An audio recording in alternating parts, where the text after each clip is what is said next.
नमस्कार, आप देख रहे हैं आज तक। आपके साथ मैं हूं सईद अंसारी। स्वागत है आपका शंखनाद में। तारीखों के ऐलान के साथ ही दिल्ली का चुनावी युद्ध शुरू और उसका शंखनाद हो गया। दिल्ली में 5 फरवरी को विधानसभा चुनाव के लिए वोट डाले जाएंगे, जबकि परिणाम 8 फरवरी को आएंगे। दिल्ली की राजनीतिक लड़ाई में आम आदमी पार्टी, बीजेपी और कांग्रेस तीनों अपना अपना जोर लगा रही हैं। चुनाव की तारीखों के ऐलान के बाद अब अपनी अपनी जीत का दम भरा जा रहा है। चुनाव के ऐलान से पहले दिल्ली में आरोपों और हमलों का दौर तेज हो गया था, जिसकी गूंज आने वाले दिनों में और सुनाई देगी। चुनाव में जीत के लिए बीजेपी, आम आदमी पार्टी और कांग्रेस में जारी राजनीति और अधिक तेज होगी।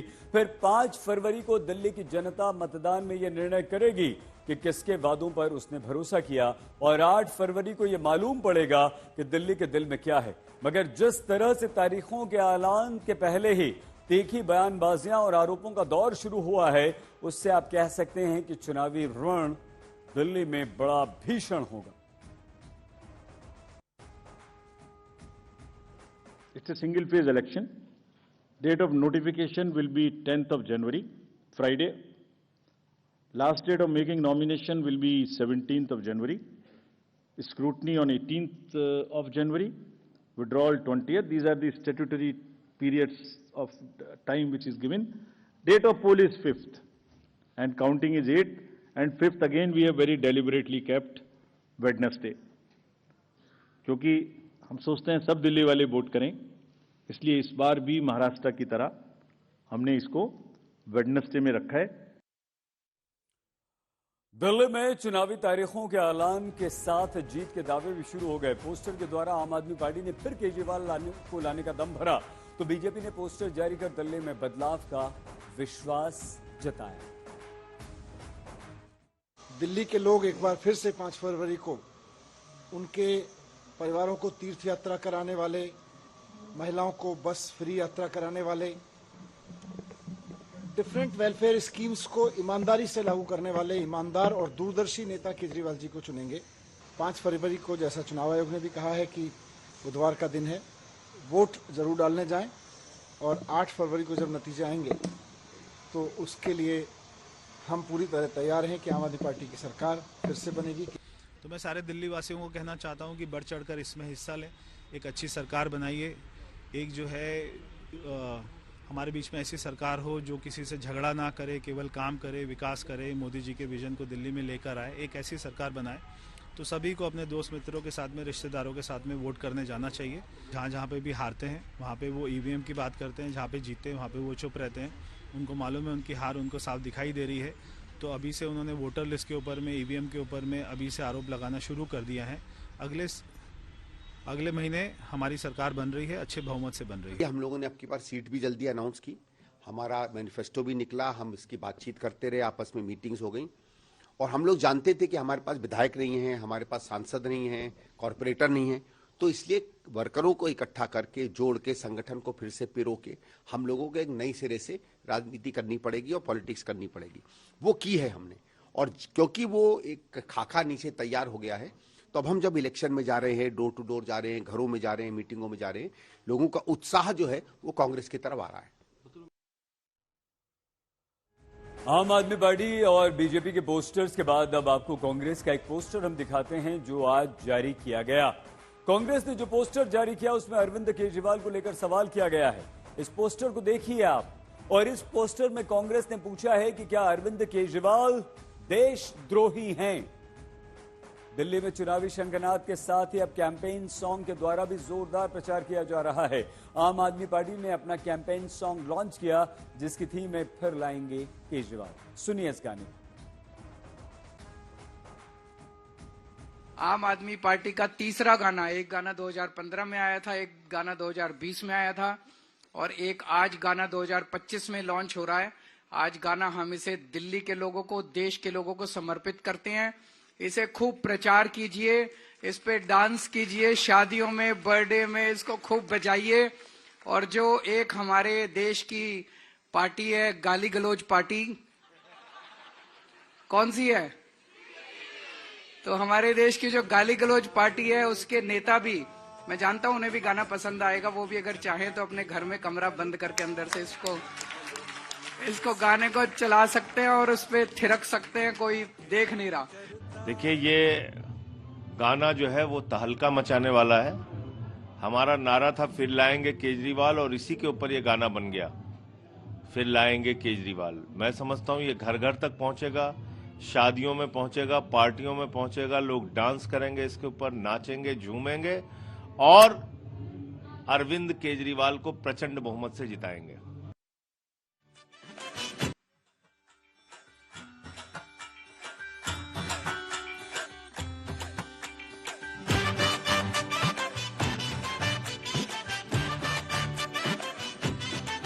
फिर लाएंगे केजरीवाल, फिर लाएंगे केजरीवाल, फिर लाएंगे केजरीवाल, फिर लाएंगे केजरीवाल।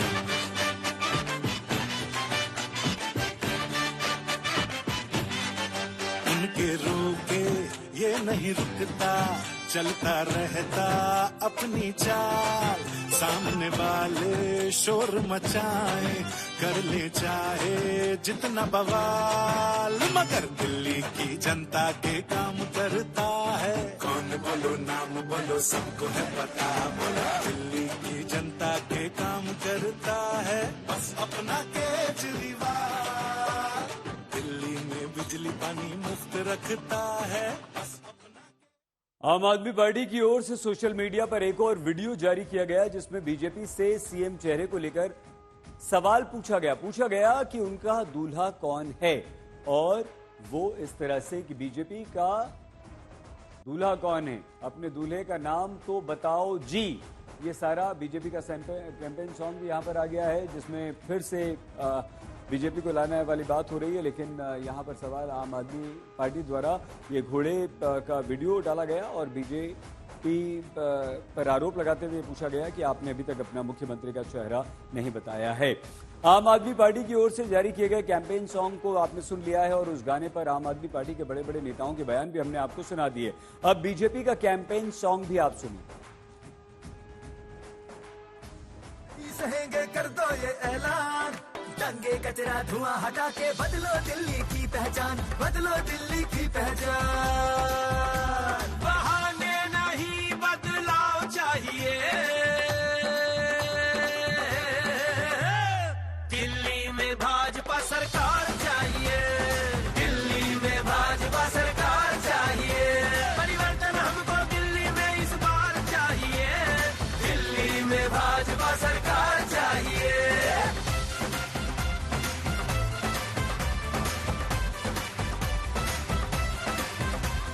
दंगों का दाग अब नहीं यमुना में झाग, अब नहीं नल से पानी साफ चाहिए, कूड़े का पहाड़ अब नहीं, झूठे वादों को तगड़ी। झूठ बोलने में न हिचकता मन का काला है, ये झाड़ू वाला ही दारू वाला है। ऐसा गीत गा रहे थे लोग। मैं हैरान हूं कि ये 4 लाइन में आम आदमी पार्टी का और उसके मुखिया का पूरा वर्णन आ जाता है। दिल्ली इंतजार कर रही है कि जल्दी से ये झाड़ू वाला जो दारू वाला है, इन बच्चों को जिसने दारू बाज बनाने की कोशिश की, नशेड़ी बनाने की कोशिश की दिल्ली के बच्चों को, उसकी जल्दी करे विदाई। दिल्ली में चुनावों की तारीख का ऐलान हो चुका है और अब प्रचार अभियान के दौरान कई नए मुद्दे उठेंगे, पार्टियों के बीच हमले तेज होंगे, और इस बीच दिल्ली में मुख्यमंत्री आतिशी के आंसू पर राजनीति गरमाई हुई है। अब बीजेपी नेता रमेश विधूड़ी आतिशी पर हमलावर हैं, और आतिशी के आंसुओं को रमेश विधूड़ी घड़ियाली आंसू बता रहे हैं।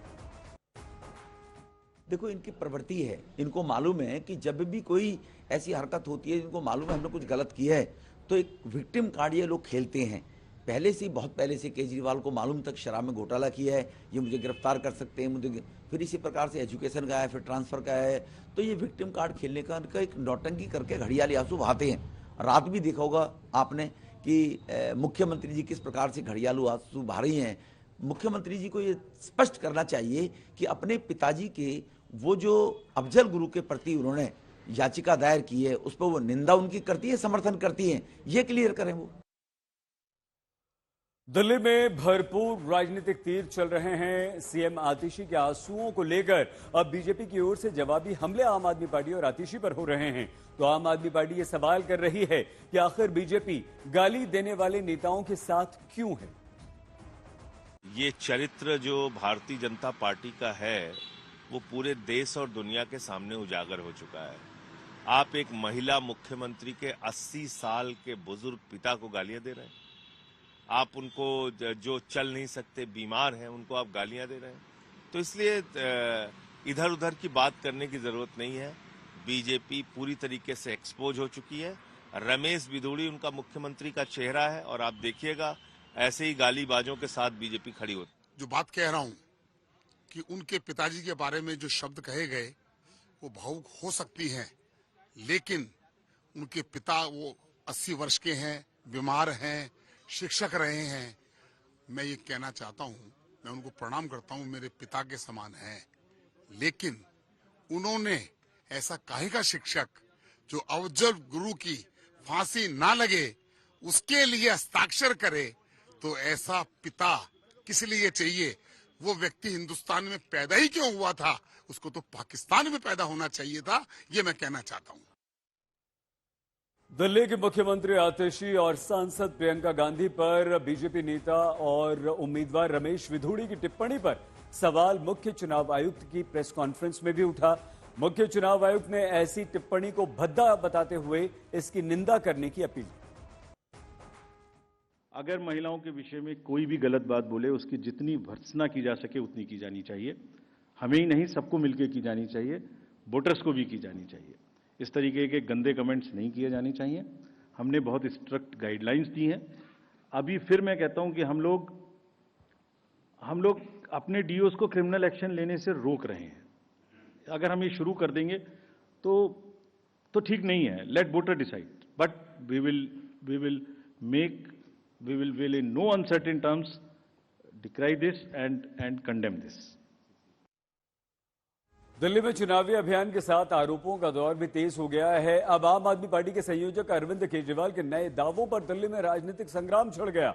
दरअसल केजरीवाल ने दावा किया कि मनीष सिसोदिया के घर सीबीआई का छापा पड़ सकता है। साथ ही केजरीवाल ने यह भी दावा कर दिया कि मुख्यमंत्री आतिशी को गिरफ्तार भी किया जा सकता है। आम आदमी पार्टी नेताओं पर जांच एजेंसियों की कार्रवाई का दावा तो केजरीवाल पहले भी करते रहे हैं, लेकिन चुनावी माहौल में इस पर राजनीति गर्मा गई। बीजेपी का साथ कांग्रेस भी अब आम आदमी पार्टी पर हमलावर। ऐसा तो लगता है कि कोई बड़ी प्लानिंग भारतीय जनता पार्टी कर रही है और अरविंद केजरीवाल जी की जो पहली सूचनाएं आई हैं अब तक, ज्यादातर वो सूचनाएं सही पाई गई हैं और वो ये दूसरी बार कह रहे हैं। वो ये बात समझते हैं कि वो एक जिम्मेदार पद पे हैं, एक नेशनल पार्टी के अध्यक्ष है, उसके बावजूद ये बात वो दूसरी बार जिम्मेदारी लेके कह रहे हैं। तो मुझे लगता है कि इसमें कुछ ना कुछ तो सच्चाई होगी।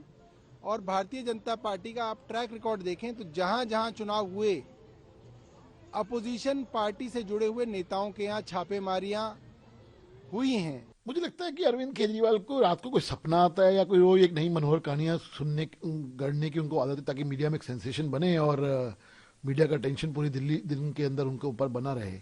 यही मंशा उनकी हमेशा होती है, इसलिए रोज कुछ ना कुछ नई मनोहर कहानियां करते हैं। लेकिन आज दिल्ली की जनता सच्चाई जानना चाह रही है कि सच क्या है इन टर्म्स ऑफ आपने जो काम किए हैं। आप ने दावे बड़े बड़े किए थे कि हम ये करेंगे, हम वो करेंगे, लेकिन सच्चाई दिल्ली की आज ये है कि लोग दुखी हैं, लोग परेशान हैं गंदे पानी से। सीवर का मिला हुआ पानी आता है, सीवर ओवरफ्लो होता है, कूड़ा उठता नहीं है, घर के अंदर सड़कें बनती नहीं हैं। सवाल यही है कि लोग जो मूलभूत सुविधाएं हैं उनसे वंचित होते जा रहे हैं। आम आदमी पार्टी के नेताओं पर छापे और उनकी गिरफ्तारी का दावा करके अरविंद केजरीवाल बीजेपी के निशाने पर आ गए हैं। तो मुख्यमंत्री आतिशी के विरुद्ध कांग्रेस की प्रत्याशी अलका लांबा ने न सिर्फ अरविंद केजरीवाल बल्कि उनके दावों के बहाने बीजेपी पर भी हमला बोला और आम आदमी पार्टी दोनों पर जबरदस्त अलका लांबा ने हमला बोला। देखिए, अरविंद केजरीवाल जी के पास मुद्दे नहीं है। वो इस तरह कोई बयान ट्वीट खेल रहे हैं। सारा दिन वो देखती हूँ उनके ट्वीट आते रहते हैं और इस तरह के बयान कि ईडी आ गई, सीबीआई, अरे ईडी आ गई थी, सीबीआई आ गई थी, आपके खिलाफ पुख्ता सबूत थे, आपको जेल जाना पड़ा, आपको कुर्सी गंवानी पड़ी। अब ये तमाशा खेल बंद कर दीजिए, क्योंकि अब चुनावों में सिर्फ विक्टिम कार्ड खेलेंगे नहीं, आपको पकड़ेगी सीबीआई, ईडीआई, वो कानून, उम्मीद है हमें भी सीबीआई ईडी आ रही है, लेकिन विक्टिम कार्ड मत खेलिए। 10 साल की रिपोर्ट कार्ड लेकर आइए और अब जनता की अदालत में है, आप उसका सामना करिए कि मुद्दों से हटाने के लिए क्या करें। ईडी और सीबीआई को अभी बीच चुनाव में ले आओ। अरविंद हम भेज रहे हैं, अरविंद जी को कैसे पता होता है? वो कहते हैं मेरे सूत्रों ने बताया, उनके सूत्र कहीं और नहीं, आरएसएस के मुख्यालय में बैठे हुए हैं जो उनको बताते हैं और उनको उनके कहने पर ही वहां से साठगांठ होती है, जैसे रामलीला मैदान में हुई थी। दिल्ली के इस चुनावी युद्ध में बीजेपी अरविंद केजरीवाल के घर को भी मुद्दा बना रही है और इस बहाने आम आदमी पार्टी पर भ्रष्टाचार के बेहद गंभीर आरोप बीजेपी लगा रही है। इसी कड़ी में बीजेपी ऑफिस में मुख्यमंत्री आवास की रेप्लिका रखी गई। इसके अलावा बीजेपी ये भी आरोप लगा रही है कि अरविंद केजरीवाल के बंगले में तरह तरह के महंगे सामान हैं। साथ ही साथ मुख्यमंत्री आतिशी पर भी बीजेपी ने आरोप लगाया कि पहले तो वो बंगले में जाना ही नहीं चाहती थी और अब बंगला कर रही हैं। एक शब्द नहीं बोलते शीश महल के बारे में। सरकारी डिपार्टमेंट पीडब्ल्यूडी कह रहा है कि ये इन्वेंट्री है, हमने ये सामान दिया ही नहीं है। तो करोड़ों रुपए का कालीन, पत्थर, टीवी, फ्रिज, बॉस के speaker, gold plated wash basin, toilet कहां से आए भाई? वो पैसा का है? अरविंद केजरीवाल जवाब देना। वो अपने ही घेरे से बाहर नहीं आ रही। अगर उन्हें शीश महल बंगले में जाना है तो जब उन्हें ऑफर दिया गया था कि विद इन ए वीक आप इसमें चले जाएं, 3 महीने तक नहीं गई। क्यों नहीं गई? कि वो जाएंगी तो अरविंद केजरीवाल नाराज हो जाएंगे। भी काम ऐसा नहीं हुआ जो अरविंद केजरीवाल ने किया है। उसने कहा था मैं यमुना साफ करूंगा, उसने कहा था मैं सारे घरों में साफ पानी दूंगा, उसने कहा था मैं जो है हमारे बच्चों को रोजगार दूंगा। एक भी काम उसने प्रॉमिस को फुलफिल नहीं किया। बहुत सारे काम हैं। दिल्ली अभी मैं समझता हूँ 50 साल पीछे चली गई है। मोदी जी के साथ में हमारी सरकार बनेगी, सेम पार्टी की सरकार होगी, कोई एलिगेशंस नहीं होंगे, कोई आरोप नहीं लगेगा। सीएम ये नहीं बोल पाएगा कि मुझे मोदी जी काम नहीं करने दे रहे, मुझे एलजी नहीं काम करने दे रहे। कोई यहाँ पे भ्रष्टाचार नहीं होगा, कोई यहाँ पे शराब के ठेके नहीं खोलेंगे, कोई यहाँ पे एक बोतल के बदले में एक बोतल फ्री नहीं दी जाएगी, कोई अपना शीश महल नहीं बनाएगा। तो बहुत सारे मुद्दे हैं और ये चुनाव भारतीय जनता पार्टी नहीं लड़ेगी, ये चुनाव दिल्ली की जनता लड़ेगी अरविंद केजरीवाल से। राजधानी दिल्ली में चुनावी सरगर्मी के बीच कृषि मंत्री शिवराज सिंह चौहान ने आज दिल्ली के किसानों से मुलाकात की। किसानों से मुलाकात के बाद शिवराज सिंह चौहान ने दिल्ली सरकार पर जमकर हमला बोला और ये कहा कि दिल्ली के किसानों को केंद्र सरकार की नीतियों का फायदा दिल्ली की सरकार के कारण नहीं मिल पा रहा है। किसानों की फसलें खराब हो जाती है, फसल बीमा योजना ही नहीं है यहाँ लागू। देश में प्रधानमंत्री फसल बीमा योजना लागू है कई राज्यों में, अधिकांश राज्यों में, और 8 करोड़ से ज्यादा आवेदन का बीमा है, लेकिन यहाँ फसल बीमा योजना लागू नहीं है। और जब ये जानकारी मुझे मिली तो मैंने आतिशी जी को चिट्ठी लिखी और मैं अपनी प्रिय बहन से कहना चाहता हूं तकलीफ क्या है। भारत सरकार योजनाएं चला रही है, राज्य सरकार के माध्यम से हम योजनाएं लागू करते हैं, केंद्र सरकार पैसा दे रही है, आप ले क्यों नहीं रहे? शंखनाद में आज के लिए बस इतना ही। आप प्लीज अपना बहुत ख्याल रखिएगा। देखते रहिए आज तक।